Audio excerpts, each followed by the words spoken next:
Hey friends, welcome to our YouTube channel physics zone. आज हम पढ़ेंगे +1 क्लास की 4th यूनिट, जिसका नाम है work energy and power. Work energy and power. यहाँ पर हम स्टार्ट करते हैं वर्क से। वर्क क्या रहता है? Work in terms of physics, work होता है कोई भी फोर्स जब उसको कुछ डिस्टेंस कवर करवा दे किसी भी ऑब्जेक्ट को, तो उसको हम फोर्स बोलते हैं। जैसे हमारे पास एक ऑब्जेक्ट है, हम इसको यहाँ से फोर्स लगा रहे हैं और ये यहाँ से मूव करके कुछ डिस्टेंस कवर कर ले, तो इसको हम बोलेंगे कि यहाँ पर कुछ वर्क डन हुआ है। जैसे x डिस्टेंस कवर कर लेती है, तो वर्क डन हमारा हो जाएगा फोर्स इनटू डिस्प्लेसमेंट। ये हमारा वर्क डन हो जाएगा। यानी कि कोई भी फोर्स कोज करे किसी ऑब्जेक्ट को कुछ डिस्टेंस कवर करवाने के लिए, तो उसको हम वर्क डन बोलेंगे। जैसे यहाँ पे कोई भी ऑब्जेक्ट है, यहाँ से कोई इसको पुल कर रहा है, इसको पुल करके यहाँ तक कुछ डिस्टेंस कवर करवाया इसने, यहाँ पे F फोर्स लग रहा है, तो यहाँ पर भी ये क्या कर रहा है? वर्क डन कर रहा है। यानी कि हम फोर्स लगा रहे हैं, उसकी वजह से कोई डिस्टेंस कवर हो रहा है, तो उसको हम वर्क बोलेंगे। Got it? अब जैसे हमारे पास है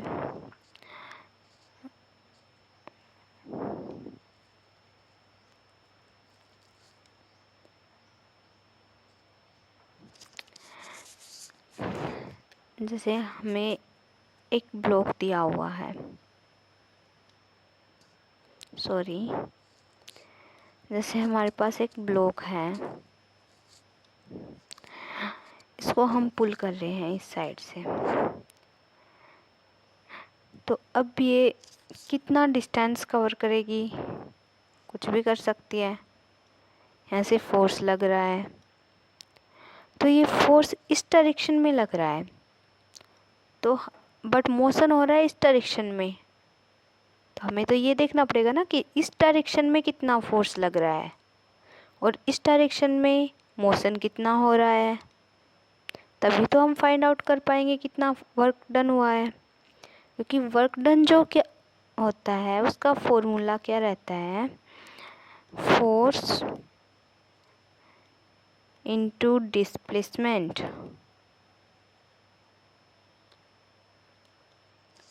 फिजिक्स के अंदर हम मोस्टली डायरेक्शंस को ज़्यादा अहमियत देते हैं। यहाँ पर जैसे डिस्टेंस के बजाय हमने डिस्प्लेसमेंट रखा है कि एक पर्टिकुलर डायरेक्शन में कितना मूव किया है किसी ऑब्जेक्ट ने और एक पर्टिकुलर डायरेक्शन में कितना फोर्स लगा है, नहीं दोनों ही सेम डायरेक्शन में लग रहे हैं, तब हम बता पाएंगे कि कितना फोर्स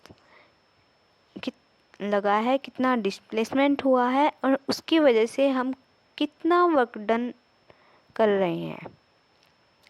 ओके, अब ये फोर्स तो इस डायरेक्शन में लग रहा है, तो इस डायरेक्शन में फोर्स जो है वो कितना लग रहा है, ये निकालने के लिए हम फोर्स को कंपोनेंट्स में तोड़ेंगे। आप +1 क्लास में हैं तो मे भी आपको ये नहीं पता होगा कि कंपोनेंट्स में कैसे तोड़ा जाता है। Don't worry, I will tell you. जैसे कोई भी फिजिकल क्वांटिटी है, जैसे फोर्स लग रहा है इस डायरेक्शन में, इसके अगर हमें कंपोनेंट्स तोड़ने हैं, इसका मोशन इस डायरेक्शन में है, इसका ऑब्जेक्ट का मोशन, डिस्प्लेसमेंट इसका इस डायरेक्शन में है, फोर्स इसका इस डायरेक्शन में लग रहा है, तो जिस डायरेक्शन में मोशन हो रहा है उस डायरेक्शन के साथ ये फोर्स कितना एंगल बना रहा है? यहाँ पर दैट्स थीटा एंगल बना रहा है। तो जब हम इसके कंपोनेंट्स तोड़ेंगे तो हम इसके कंपोनेंट्स कैसे तोड़ेंगे, ये जो एक ऐसे कंपोनेंट टूटेगा इसका और दूसरा कंपोनेंट इसको ऐसे टूटेगा। तो जिस डायरेक्शन में थीटा एंगल बन रहा है ये, उसको हम बोलेंगे एफ कोस थीटा, एंड जो अनदर साइड बच गई उसको बोलेंगे एफ साइन थीटा। इस तरीके से हम कंपोनेंट्स तोड़ते हैं। ये वेक्टर के अंदर आप पढ़ते हैं, +1 क्लास में होगा ये, बट आपने अभी +1 की नहीं है तो आपको में भी नहीं मालूम होगा, तो हमने आपको बता दिया है यहाँ पे। तो इस तरह से हम कंपोनेंट्स को तोड़ते हैं। इस पर बेस्ड एक छोटी सी चीज़ बताते हैं हम आपको।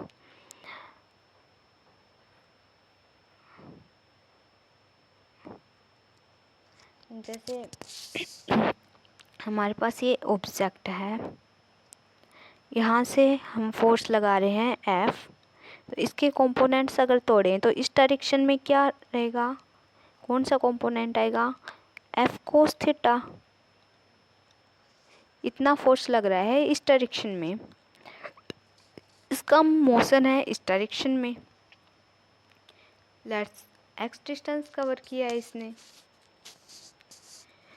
तो वर्क डन क्या होगा, इस डायरेक्शन में कितना फोर्स लग रहा है इनटू में इस डायरेक्शन में कितना डिस्प्लेसमेंट हुआ है, that would be the work done.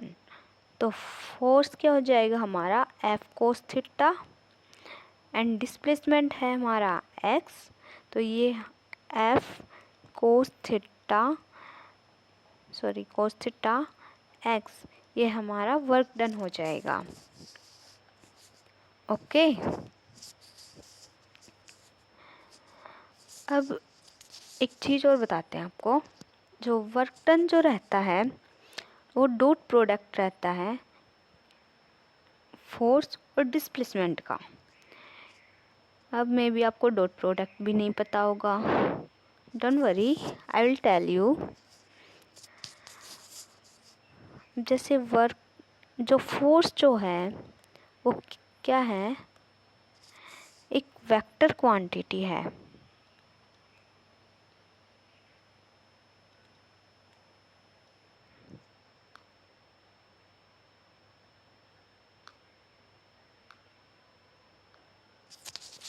Vector quantity क्या रहती है आपको पता है, जैसे जो डायरेक्शन, जब किसी भी फिजिकल क्वांटिटी की ओनली मैग्नीट्यूड रहता है जिसकी डायरेक्शन नहीं होती, तो उसको हम बोलते हैं स्केलर क्वांटिटी। जैसे 1 kg 2 kg 3 kg ये सब जो चीज़ें हैं इनको हम बोलेंगे स्केलर क्वांटिटी। बट जब किसी फिजिकल क्वांटिटी की डायरेक्शन भी हो और मैग्नीट्यूड भी हो तो उसको हम बोलते हैं वेक्टर क्वांटिटी। तो फोर्स क्या है यहाँ पर हमारी वेक्टर है, क्योंकि इसका अपना मैग्नीट्यूड भी है और इसकी अपनी कोई डायरेक्शन भी रहती है। तो फोर्स क्या हो गया, एक वेक्टर क्वांटिटी हो गई। और डिस्प्लेसमेंट को अगर हम देखें तो इसके पास डायरेक्शन तो है ही अपनी और मैग्नीट्यूड भी रहता है, तो जो डिस्प्लेसमेंट है ये भी क्या है, एक वेक्टर क्वांटिटी है।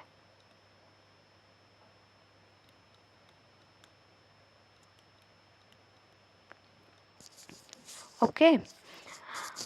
अब एक मैथ्स में एक टर्म आती है dot product. Let me tell you that first. यहाँ से वर्क डन, जैसे डॉट प्रोडक्ट में आपको बताती हूँ कैसे रहता है। कोई भी एक वेक्टर गिवन है हमारे पास, वेक्टर को इस तरीके से डिनोट करते हैं हम। यहाँ पर हमारे पास ये ए वेक्टर गिवन है, let's 2i cap plus 3j cap plus 4k cap. इसमें जो ये i j k के कैप जो हैं ये क्या बताते हैं, हमारी डायरेक्शन को बताती हैं। एंड 2 3 4 जो हैं ये हमारे मैग्नीट्यूड को बताते हैं। ये एक तरीका है वेक्टर को लिखने का। ओके।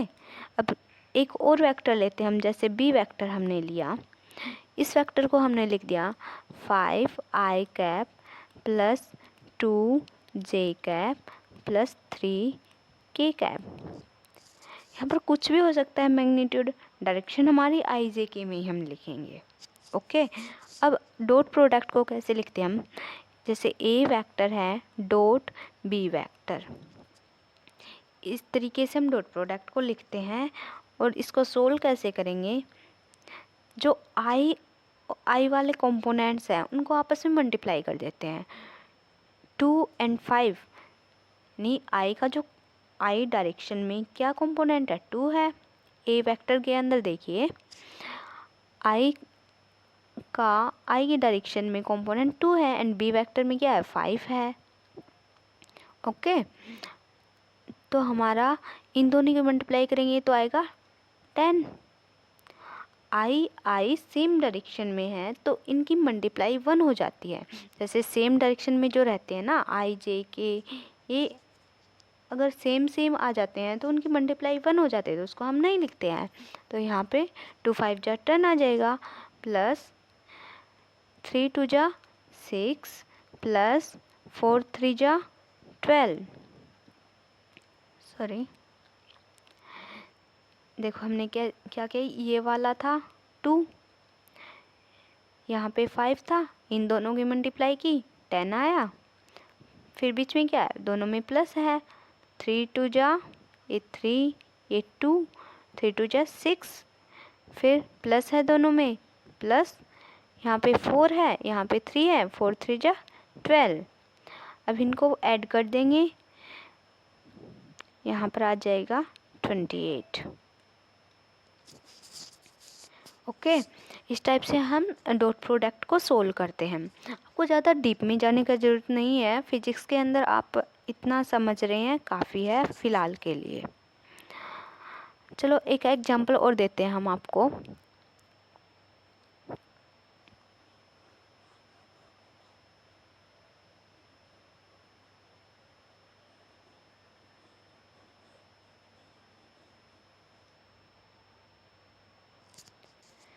यहाँ से हमने एक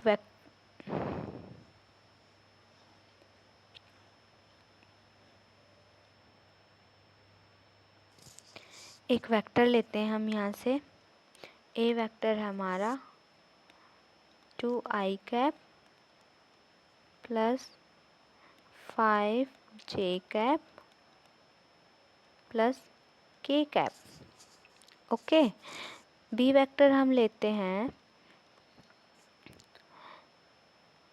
i कैप, i के आगे कुछ भी नहीं लिखा है हमने, इसका मतलब 1 है, plus 2j cap minus 3k cap. Plus या माइनस कोई भी साइन हो सकता है। प्लस माइनस आप मल्टीप्लाई करते टाइम देखेंगे कि प्लस माइनस की मल्टीप्लाई क्या रहती है, प्लस प्लस की क्या रहती है, माइनस माइनस की क्या रहती है। बेसिक लॉ ऑफ अलजेब्रा से देखेंगे आप। ओके, यहाँ से ए डॉट बी अगर हमें फाइंड आउट करना है तो ये 2 है, इसको यहाँ पर क्या है 1 है, कुछ भी नहीं है तो 2 आ जाएगा, मल्टीप्लाई करेंगे तो, प्लस यहाँ पर है 5, यहाँ 2, 5 2 जा 10,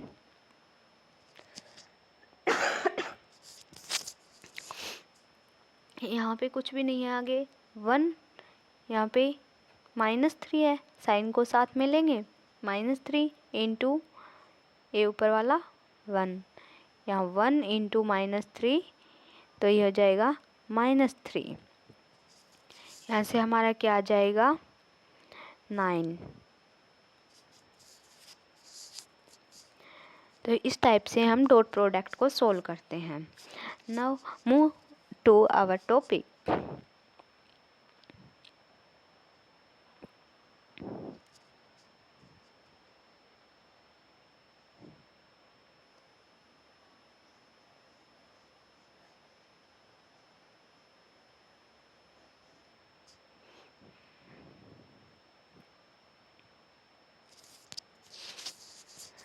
हम कहाँ पर थे, जैसे हम वर्क डन पर थे। वर्क डन हमने फाइंड आउट कर लिया था, सॉरी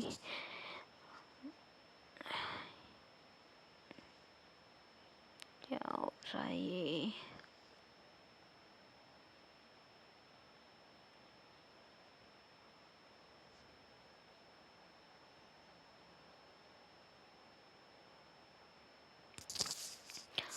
हाँ जी, वर्क डन हमारा क्या था,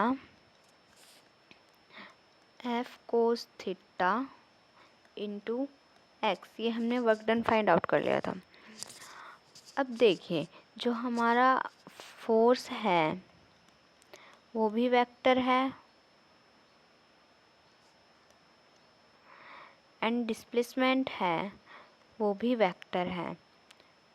अगर दोनों हमें वेक्टर की फॉर्म में गिवन है तो हम वर्क डन को किस टाइप से लिखेंगे, तो हम वर्क डन को लिखेंगे F vector dot x vector. यहाँ पर हम s ले लेते हैं x की जगह, क्योंकि x डायरेक्शन के लिए भी यूज हो सकता है, इसलिए हम यहाँ पर क्या लेते हैं, डिस्टेंस को s ले लेते हैं।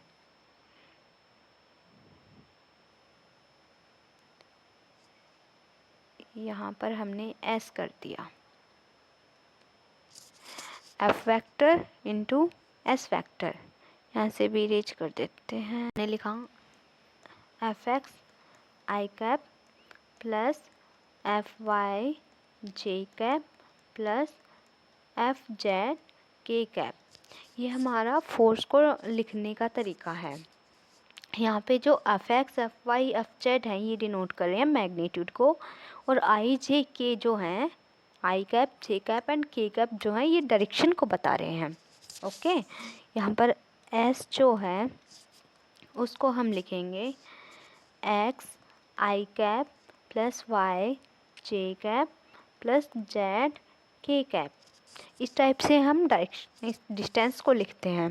एक्स वाई जेड जो है मैग्नीट्यूड है, I cap Y I cap J cap and K cap जो है ये हमारे डायरेक्शंस हैं। ओके, अब हमने क्या देखा था, वर्क डन क्या है हमारा, एफ डॉट एस है, ये है वर्क डन। अब इसको सोल्व करके अगर हम लिखें तो यहाँ से एफ एक्स, यहाँ से एक्स, तो यहाँ से आ जाएगा हमारा F X into X plus J की कोफिशिएंट देखें हम एफ वाई, यहाँ से वाई, तो यहाँ से हो जाएगा हमारा F Y into Y plus यहाँ से हो जाएगा एफ जेड, यहाँ से जेड, तो ये हो जाएगा एफ जेड इंटू जेड। इस टाइप से हम वर्क डन को लिखते हैं। ओके, अब हम आपको बताते हैं dimensions in units of work. Dimensions और यूनिट्स क्या कुछ रहती हैं वर्क की, थोड़ा सा ये चीज़ें और डिस्कस कर लेते हैं हम। डायमेंशंस निकालने आपने सीखी होगी फर्स्ट यूनिट में, फिर बता देते हैं चलो। डायमेंशन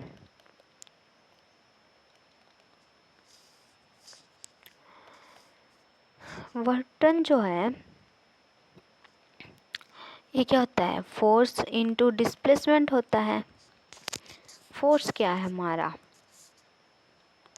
सॉरी फोर्स क्या है, फोर्स क्या होता है, फॉर्मूला क्या रहता है फोर्स का, एम ए रहता है। ये तो डिस्प्लेसमेंट है ही, एम मतलब मास, एक्सेलरेशन, एक क्या है यहाँ पे एक्सेलरेशन है, एक्सेलरेशन क्या रहता है, मीटर पर सेकेंड रहता है। ये क्या है, डिस्टेंस क्या है, एक लेंथ है, मीटर क्या है, एक लेंथ है, सेकंड क्या है, टाइम है। तो यहाँ से अगर हम डायमेंशन फॉर्मूला लिखें तो कैसे लिखेंगे, एम मास और एल क्या आ जाएगी हमारे पास, एक लेंथ यहाँ से आ जाएगी एम वाले और एक डिस्टेंस वाली एक यहाँ से आ जाएगी, तो एल हो जाएंगे हमारे 2 एंड टी, सॉरी यहाँ पे हमने थोड़ी मिस्टेक कर दी, जो यूनिट होती है एक्सेलरेशन की वो मीटर पर सेकंड स्क्वायर रहती है, तो यहाँ पे टी स्क्वायर बनेगा ये, और ये देखिए मीटर पर सेकंड स्क्वायर है, मीन्स नीचे है ये, इसके डिनोमिनेटर में है मीटर के, तो यहाँ से क्या होगी, हमारी जो पावर होगी वो नेगेटिव कर देंगे हम। ये हमारा डायमेंशनल फॉर्मूला हो जाएगा इसका, वर्क डन का। यहाँ आपको ये समझ आया हमने नेगेटिव क्यों किया? जब जैसे कुछ भी पावर है, x की पावर 2 है, अगर इसको अगर ऊपर लिखना है, जैसे सिर्फ न्यूमरेटर की फॉर्म में ही लिखना है, तो इसको मैं लिख सकती हूँ x की पावर -2। इस तरीके से लिख सकते हैं हम। तो यहाँ पे जो ये क्या था, डिनोमिनेटर में t की पावर 2 थी, तो हमने न्यूमरेटर में लिखा, इसलिए यहाँ पर नेगेटिव साइन लगा के लिख दिया। ओके।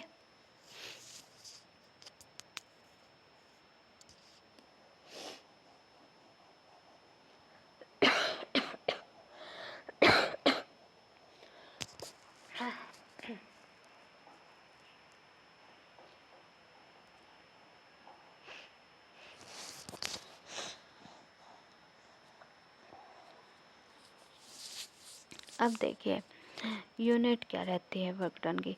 वर्क डन की जो यूनिट रहती है, वर्क डन की ऐसा यूनिट अगर हम देखें तो वो होती है जूल। सॉरी, ये है जूल। राइटिंग गंदी आ रही है ना, थोड़ा अच्छे से लिखते हो।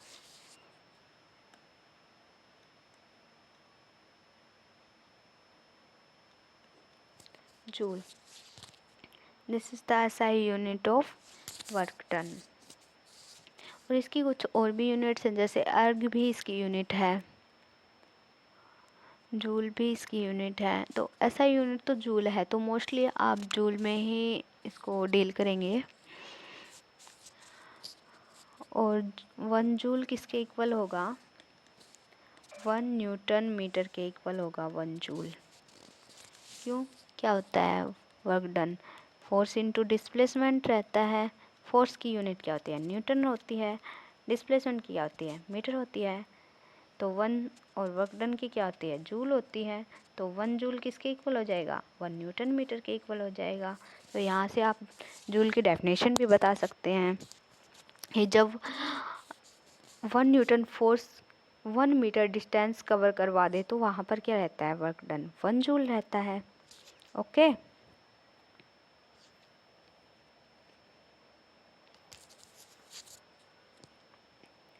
अब देखते हैं हम nature of work done. Work done कैसे कैसा होता है, नेचर क्या रहता है वर्क डन का?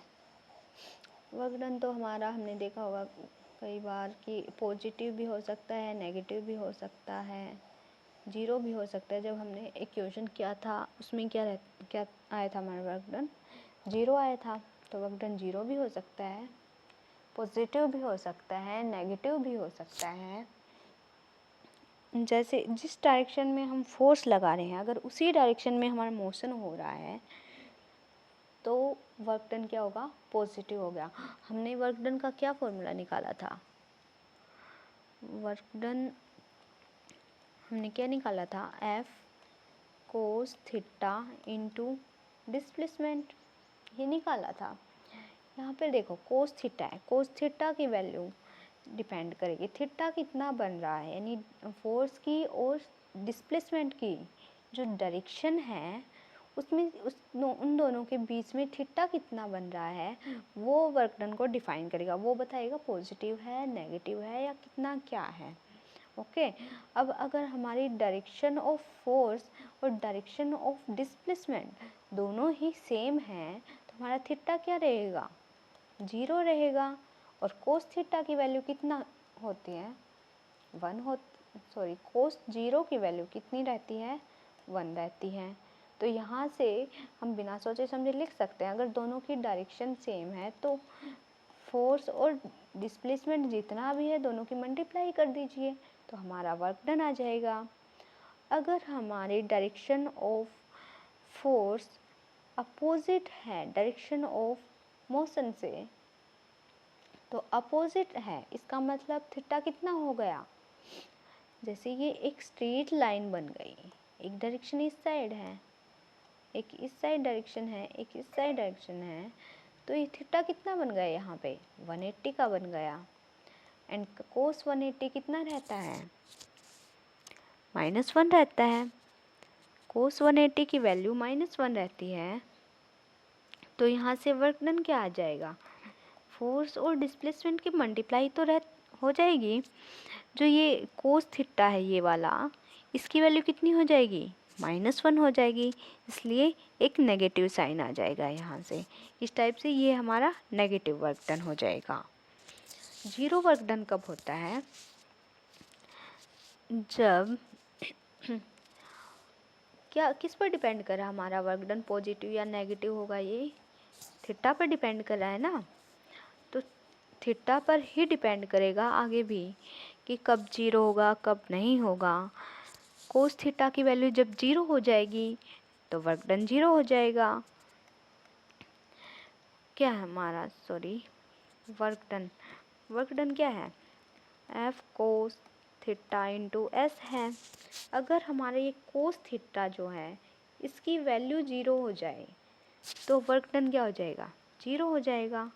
अब थीटा की वैल्यू क्या हो कि कोस हमारा जीरो बन जाए, कोस 90 पर जीरो होता है, यानी थीटा जब हमारा 90 होगा तो हमारा कोस थीटा जो है वो जीरो होगा और वर्क डन हमारा क्या हो जाएगा, जीरो हो जाएगा। इसका एग्जाम्पल हम दे सकते हैं, जैसे कोई भी पर्सन है, इसने सर पर कुछ बोझ उठा रखा है, बोझा ढो के जा रहा है, ये ऐसे मोशन इसका इस डायरेक्शन में है, और ये जो मास इसने उठा रखा है इसका फोर्स किस साइड लग रहा है, इसका नीचे की तरफ लग रहा है। mg ग्रेविटी को नीचे की तरफ खींच रही है ना, इस मास को ग्रेविटी नीचे की तरफ खींच रही है, तो जो एक्सेलरेशन की या एक्सेलरेशन ड्यू टू ग्रेविटी, जी जो है वो हमारा क्या है, एक्सेलरेशन ड्यू टू ग्रेविटी है। उसकी डायरेक्शन क्या है, नीचे की तरफ है, तो फोर्स किस डायरेक्शन में लग रहा है, नीचे की तरफ लग रहा है। मोशन किस डायरेक्शन में हो रहा है, इस डायरेक्शन में हो रहा है। थीटा कितना बना यहाँ पर जो थीटा बना है वो कितना बना है, 90 बना है, तो कोस थीटा की वैल्यू जीरो हो जाएगी और वर्क डन हमारा हो जाएगा जीरो। ओके, हम आपको एग्जांपल और देते हैं थोड़े से, पॉजिटिव, नेगेटिव और जीरो वर्क डन के एग्जांपल्स।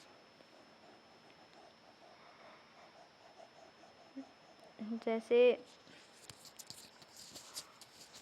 पॉजिटिव वर्क डन हम कब करेंगे, जैसे एक स्प्रिंग हमारे पास, ये एक स्प्रिंग है, इसको हम खींच रहे हैं, ये और ज़्यादा डिस्टेंस करेगा, तो इसमें कितना डिस्प्लेसमेंट हुआ, कुछ ना कुछ डिस्प्लेसमेंट हुआ है ना, इसकी लेंथ बढ़ी है, कुछ ना कुछ डिस्प्लेसमेंट हुआ है। और फोर्स किस डायरेक्शन में लग रहा था, इसी डायरेक्शन में फोर्स लग रहा था। वर्क डन क्या होगा, फोर्स इनटू डिस्प्लेसमेंट, और थीटा क्या हमारे पास जीरो है, तो वर्क डन क्या रहेगा, यहाँ से हमारा पॉजिटिव रहेगा।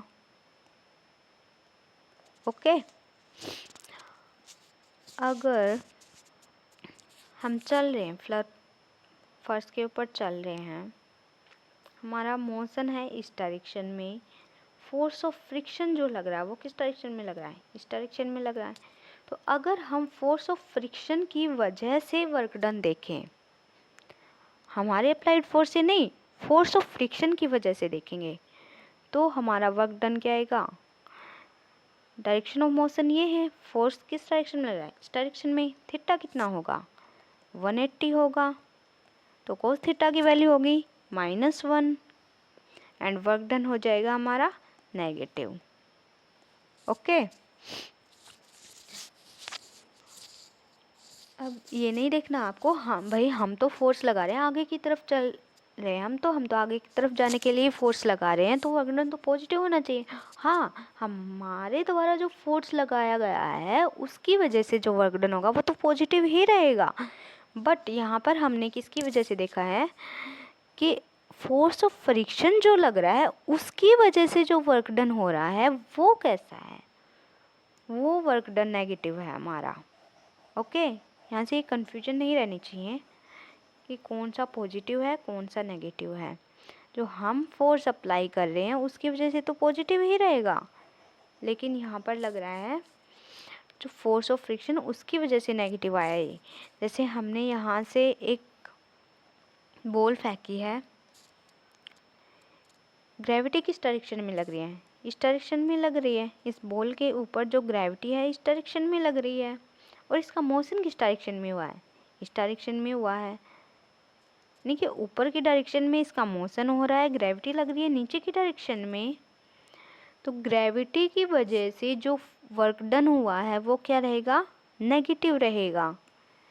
बट हमने इसको जो फोर्स दिया है यहाँ से उसकी वजह से तो इसका मोशन ऊपर की तरफ ही हुआ है, तो उसकी वजह से जो हमारे अप्लाइड फोर्स की वजह से वर्क डन अगर हम देखें तो वो तो पॉजिटिव ही रहेगा। बट ग्रेविटी की वजह से यहाँ से जो वर्क डन हुआ है वो होगा नेगेटिव। Got it. अब देखते हैं जीरो वर्क डन का। हमने आपको बताया था जब कोई भी पर्सन है ब्रीफकेस लेके जा रहा है या फिर कुछ भी मास अपने सिर पर लेके जा रहा है, ऐसे मोशन में है, एमजी नीचे की तरफ लग रहा है, तो यहाँ पर 90 डिग्री का एंगल बन रहा है, तो यहाँ पर भी वर्क डन क्या होगा, जीरो होगा। और कुछ केसेस ऐसे भी हो सकते हैं, जैसे हम एक वॉल है, यहाँ पर वॉल है, यहाँ से हम धकेल रहे हैं इस वॉल को, ठीक है, हम फोर्स लगा रहे हैं कुछ ना कुछ, क्या डिस्प्लेसमेंट हो पाएगा, क्या आप एक वॉल को धकेल पाओगे, नहीं जा रही है पीछे तो यहाँ पर हमारा जो डिस्प्लेसमेंट है वो क्या है, जीरो है, बट फोर्स तो लग रहा है। और वर्क डन क्या रहता है, फोर्स इनटू डिस्प्लेसमेंट रहता है। ओके, फोर्स इनटू डिस्प्लेसमेंट रहता है ना वर्क डन। तो यहाँ पे फोर्स तो लग रहा है बट डिस्प्लेसमेंट तो जीरो है, ये जीरो है, तो वर्क डन हमारा हो जाएगा जीरो। व्हेन फोर्स तो लग रहा हो और वर्क डन हमारा जीरो कब होगा, जब फोर्स लग रहा हो, डिस्प्लेसमेंट हमारी जीरो हो, तो वर्क डन हमारा जीरो आएगा। अब एक स्लिपरी सरफेस है, हमने एक बॉल यहाँ से छोड़ दी, अपने आप जा रही है नीचे की तरफ, स्लिपरी सरफेस है भाई, कोई भी फोर्स लगाने की ज़रूरत नहीं है हमें, इस पर अपने आप नीचे की तरफ जा रही है, ये डिस्प्लेसमेंट कर रही है, कुछ ना कुछ इसका डिस्टेंस कवर हो रहा है, बट फोर्स तो जीरो है, तो वर्क डन क्या होगा हमारा, जीरो होगा। ठीक है, अब किन किन केसेस में जीरो हो सकता है वर्क डन, जब फोर्स लगा रहे हो हम बट डिस्प्लेसमेंट नहीं हो रहा है तो वर्क डन जीरो होगा। जब डिस्प्लेसमेंट हो रहा है बट वर्क डन जीरो है, कब होगा, जब फोर्स जीरो हो। पहला केस है जब फोर्स कुछ ना कुछ है बट डिस्प्लेसमेंट जीरो है तो वर्क डन जीरो होगा। जब फोर्स जीरो है एंड डिस्प्लेसमेंट हो रहा है तो वर्क डन जीरो होगा। जब फोर्स और डिस्प्लेसमेंट है परपेंडिकुलर हैं एक दूसरे के, यानी फोर्स की डायरेक्शन और डिस्प्लेसमेंट की डायरेक्शन दोनों परपेंडिकुलर हैं एक दूसरे के, तो भी वर्क डन क्या होगा, जीरो होगा। Okay, got it. आगे का हम नेक्स्ट वीडियो में करेंगे। Okay, thank you for watching my video. Have a nice day.